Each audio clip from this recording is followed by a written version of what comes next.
and welcome to Sloths Love to Read. This is Carrie Ann. Today we're going to be reading a classic story called Blueberries for Sal by Robert McCloskey. This is such a fun story, and I hope you will enjoy this book, and maybe you'll even find it at your local library to read or order it online. All right, let's get started.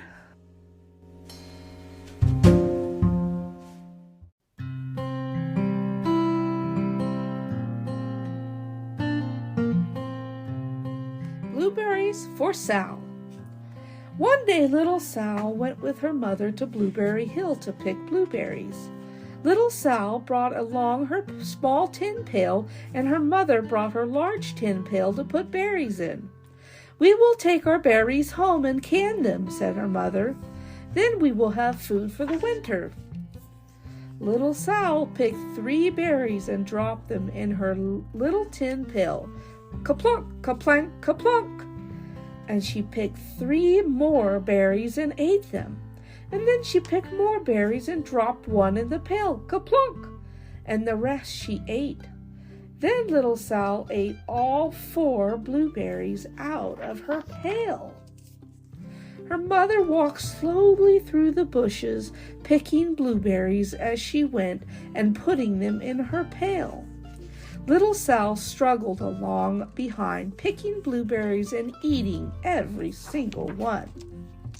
Little Sal hurried ahead and dropped a blueberry in her mother's pail.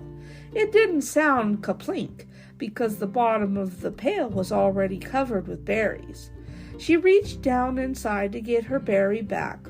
Though she really didn't mean to, she pulled out a large handful because there were so many blueberries right up close to the one she had put in.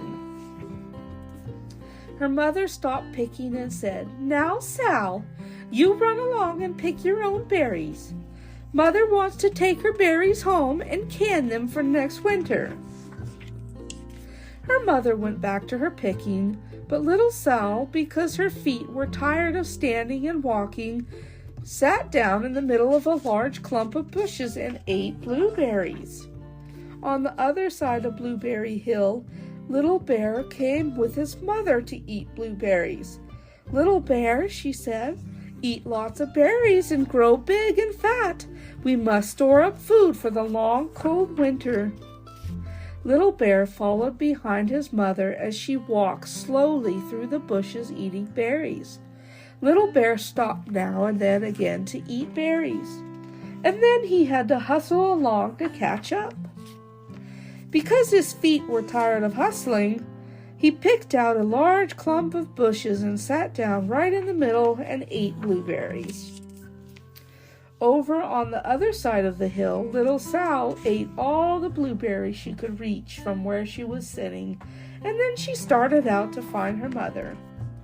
She heard a noise from around a rock and thought, "That's my mother walking along." But it was a mother crow and her children, and they stopped eating berries and flew away, saying, "Caw, caw, caw." And then she heard another noise in the bushes and thought, "That is surely my mother, and I will go that way." But it was Little Bear's mother instead, and she was tramping along, eating berries and thinking about storing up food for the winter. Little Sal tramped right along behind.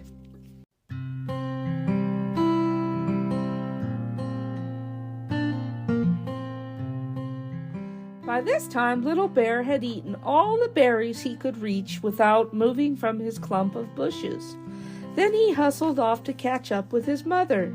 He hunted and hunted, but his mother was nowhere to be found. He heard a noise from over a stump and thought, "That is my mother walking along." But it was a mother partridge and her children. They stopped eating berries and hurried away, and then he heard a noise in the bushes and thought, "That is surely my mother. I will hustle that way." But it was little Sal's mother instead. She was walking along, picking berries and thinking about canning them for next winter. And Little Bear hustled right along behind.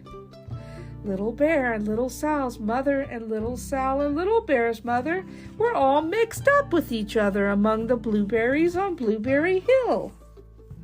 Little Bear's mother heard Sal walking along behind and thought it was Little Bear and said, "Little Bear, munch, munch, eat all you can possibly hold.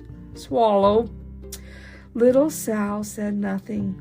She picked 3 berries and dropped them, kaplink, kaplank, kaplunk, in her little tin pail.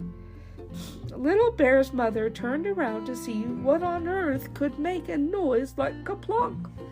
"Gruff!" she cried, choking on a mouthful of berries. "This is not my child."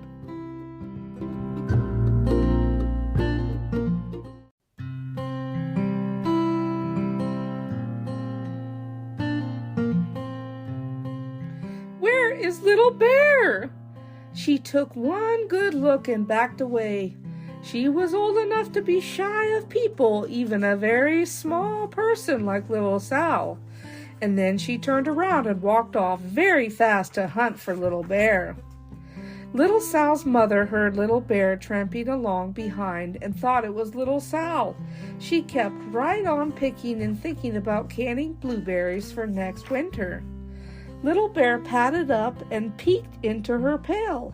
Of course, he only wanted to taste a few of what was inside, but there were so many and they were so close together that he tasted a tremendous mouthful by mistake. "Now, Sal," said Little Sal's mother, without turning around, "you run along and pick your own berries. Mother wants to can these for next winter."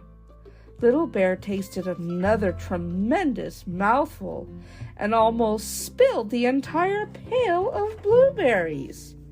Little Sal's mother turned around and gasped, "My goodness, you are not Little Sal. Where is my child?" Little Bear just sat munching and swallowing and licking his lips. Little Sal's mother slowly backed away, and she was old enough to be shy of bears, even very small bears like Little Bear. And then she turned and walked away quickly to look for Little Sal. She hadn't gone far before she heard a kaplink, kaplank, kaplunk, and she knew just what made that kind of a noise. And Little Bear's mother had not hunted very long before she heard a hustling sound that stopped now and then to munch and swallow. She knew just what made that kind of a noise. Little Bear and his mother went home down one side of Blueberry Hill, eating blueberries all the way and full of food stored up for next winter. And Little Sal and her mother went down the other side of Blueberry Hill, picking blueberries all the way, and drove home with food to can for next winter. A whole pail of blueberries and 3 more beside. And that concludes our story, Blueberries for Sal.